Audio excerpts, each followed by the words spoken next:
Santahar train দুর্ঘটনা ২১ ঘণ্টা পর আংশিক স্বাভাবিক রেল যোগাযোগ ধীর গতিতে চলছে ট্রেন। বগুড়ার আদমদিঘি উপজেলার সান্তাহারের বাগবাড়ি এলাকায় সংঘটিত ভয়াবহ ট্রেন দুর্ঘটনার পর দীর্ঘ প্রায় ২১ ঘণ্টা বন্ধ থাকার পর অবশেষে আংশিকভাবে স্বাভাবিক হয়েছে উত্তরাঞ্চলের রেল যোগাযোগ। দুর্ঘটনা কবলিত এলাকায় রেল লাইন মেরামত ও লাইনচ্যুত বগি উদ্ধার কাজ সম্পন্ন হওয়ার পর বৃহস্পতিবার বেলা ১২টার দিকে পার্বতীপুর থেকে ছেড়ে আসা খুলনাগামী সীমান্ত এক্সপ্রেস ট্রেনটি সংস্কারকৃত লাইনের ওপর দিয়ে চলাচল শুরু করে।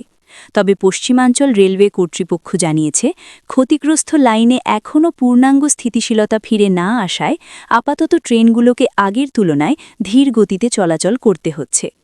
এর আগে বুধবার বেলা ২:৩০টার দিকে ঢাকা থেকে ছেড়ে আসা চিলাহাটিগামী আন্তনগর নীলসাগর এক্সপ্রেস ট্রেনটি সান্তাহার জংশনের উত্তরে বাগবাড়ি এলাকায় দুর্ঘটনার শিকার হয়। এতে ট্রেনটির পেছনের ৯টি বগি লাইনচ্যুত হয়ে পড়ে এবং উত্তরাঞ্চলের অন্তত ৫টি জেলার সঙ্গে রেল যোগাযোগ সম্পূর্ণ বিচ্ছিন্ন হয়ে যায়।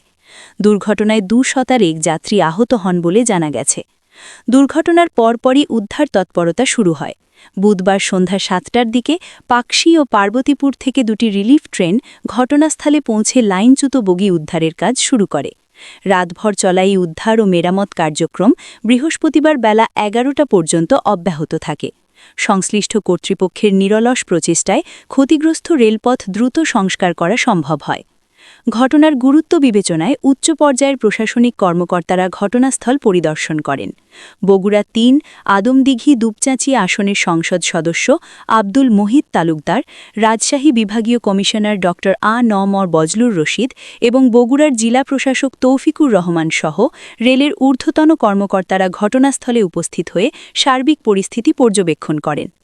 বাংলাদেশ রেলওয়ে রাজশাহীর প্রধান প্রকৌশলী আহমেদ মাসুম জানান, ২ দিক থেকে আসা রিলিফ ট্রেনের সমন্বয়ে দ্রুত সময়ের মধ্যে লাইনচ্যুত বগি উদ্ধার ও রেল লাইন সংস্কার কাজ সম্পন্ন করা হয়েছে।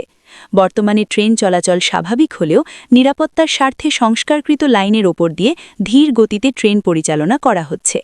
এদিকে দুর্ঘটনার জন্য দায়িত্বে অবহেলার অভিযোগে সান্তাহারের সহকারী স্টেশন মাস্টার শহীদুল ইসলাম রঞ্জুকে সাময়িক বরখাস্ত করা হয়েছে। এছাড়া দুর্ঘটনা কবলিত ট্রেনটির চালক পলাতক রয়েছেন বলে জানা গেছে। ঘটনার প্রকৃত কারণ উদ্ঘাটনে ৪ সদস্যের একটি তদন্ত কমিটি গঠন করা হয়েছে। সংসদ সদস্য আব্দুল মোহিত তালুকদার বলেন, দুর্ঘটনার সুষ্ঠু তদন্তের জন্য কমিটি গঠন করা হয়েছে। তদন্ত প্রতিবেদনের ভিত্তিতে দোষীদের বিরুদ্ধে প্রয়োজনীয় ব্যবস্থা গ্রহণ করা হবে।